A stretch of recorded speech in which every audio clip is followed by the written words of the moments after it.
لوگ نکلے ہیں جی یہاں سے جی، جو کہتے تھے ہم جان دے دیں گے، خون دے دیں گے، وہ 3 دن بھی نہیں گزار سکے. لیکن جو اہل حق ہیں ان کے اوپر جیل آئے، وہ جیل کو قبول کرتے ہیں. آج میں ایک آدمی کا جنازہ پڑھ کے آیا ہوں، اس کو 16 سال قید ہوئی تھی، 6 سال اس نے گزارے ہیں. آج اللہ نے اس کو رہائی دے دی ہے. اس کے جنازے میں آیا ہوں. ہزاروں نہیں لاکھوں آدمیوں نے اس کے جنازے میں شرکت کیا. ایک فقیر تھا، ایک فقیر، لیکن وہ کرپٹ نہیں تھا. تو میرے بھائیوں، یہ جیلیں جو اگر مسلمان کے اوپر جیل آتی ہے تو اس کے لیے اس میں بھی خیر ہے.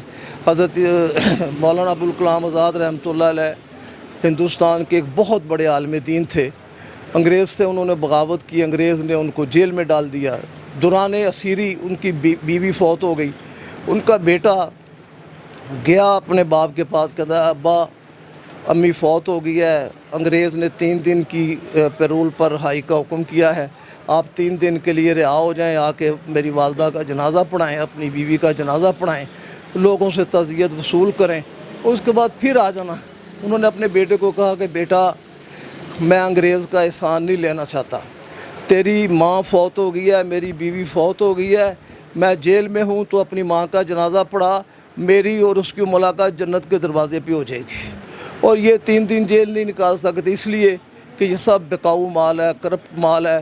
ابھی وہاں سے نکلے ہیں اور دوسری پارٹی بن گئی ہے. یہ سارے پرندے اڑ کر ادھر چلے جائیں گے، سارے پاک صاف ہو جائیں گے. بالکل شیخ صاحب، اتنی شاندار ماشاءاللہ آپ نے بات کی. اور ناظرین، ایک سب سے پوائنٹ کی بات جو شیخ صاحب نے ابھی کی کہ جب نبی صلی اللہ علیہ وآلہ وسلم کا دور تھا اور وہ جو کھجور والا واقعہ انہوں نے سنایا، آج کل کے دور میں بالکل کوئی اس طرح کا اگر انسان 1% بھی ریاست مدینہ پہ فالو کرنے والا ہو، آپ صلی اللہ علیہ وآلہ وسلم کی ہم تعلیمات پہ 1% بھی فالو کر لیں تو پاکستان کو ترقی سے کوئی نہیں روک سکتا. ایسا ہی ہے شیخ صاحب؟ میرے بھائی بات یہ ہے کہ آج سے 100 سال پہلے سعودی عرب، ان کے پاس روٹی کھانے کو نہیں تھی.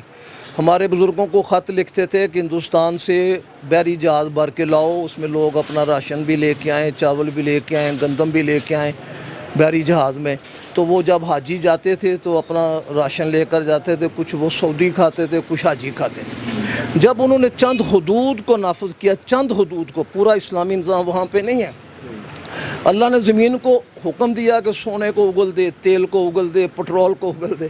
آج پوری دنیا میں سعودی عرب امیر ترین ملک ہے. اگر ہم اللہ کے غلام بن جائیں، نبی پاک صلی اللہ علیہ وسلم کے فرامین پہ عمل کرنے والے بن جائیں، اور سب سے بڑی بات رزق حلال ہے. نبی اکرم صلی اللہ علیہ وسلم نے ارشاد فرمایا کہ اگر ایک آدمی کا رزق حلال نہیں ہے اور وہ نماز پڑھتا ہے، اس کی نماز قبول نہیں ہے. وہ حج کرتا ہے، اس کا حج قبول نہیں ہے. وہ صدقہ کرتا ہے، اس کا صدقہ قبول نہیں ہے. وہ زکوٰۃ دیتا ہے، اس کی زکوٰۃ قبول نہیں ہے. حرام مال کی کوئی بھی عبادت قبول نہیں ہے. آج ہمارا المیہ یہ ہے کہ آج ہمارے ملک کے جو سرمایہ دار ہیں، جو بڑی بڑی پارٹیاں ہیں، رچ مین ہیں، سب علانیہ سودی کاروبار کرتے ہیں، سب. اور بڑے فخر سے کہتے ہیں کہ جی ہم جی بینک سے پیسے لیتے ہیں، بینک سے پیسے دیتے ہیں. میرے نبی پاک صلی اللہ علیہ وسلم نے ارشاد فرمایا کہ جو سودی کاروبار کرتا ہے وہ جہنمی ہے. جو اس کے اوپر گواہی ڈالتا ہے، جو لیتا ہے، دیتا ہے، اس میں کسی قسم کی معاونت کرتا ہے، اس کا چھوٹے سے چھوٹا گناہ یہ ہے کہ وہ اپنی حقیقی ماں کے ساتھ اپنا منہ کالا کرے، اپنی ماں کے ساتھ بدکاری کرے. پہلے اگر پورے شہر میں ایک آدمی سودی کاروبار کرتا تھا تو وہ ایک نشانہ عبرت ہوتا تھا. لوگ اس کو کہتے ہیں یہ بیاجڑیا ہے، یہ سودی ہے. لیکن آج ہم فخر سے ہاتھ اونچا کر کے کہتے ہیں جی ہم بینکوں سے لیتے ہیں، بینکوں سے دیتے ہیں. جب تک اس ملک میں اللہ کے نبی پاک صلی اللہ علیہ وسلم کی تابعداری نہیں آئے گی، نبی پاک صلی اللہ علیہ وسلم کے جو ریاست مدینہ میں قوانین تھے وہ نہیں آئیں گے، پاکستان کبھی ترقی نہیں کرے گا. پاکستان زوال کی طرف جائے گا.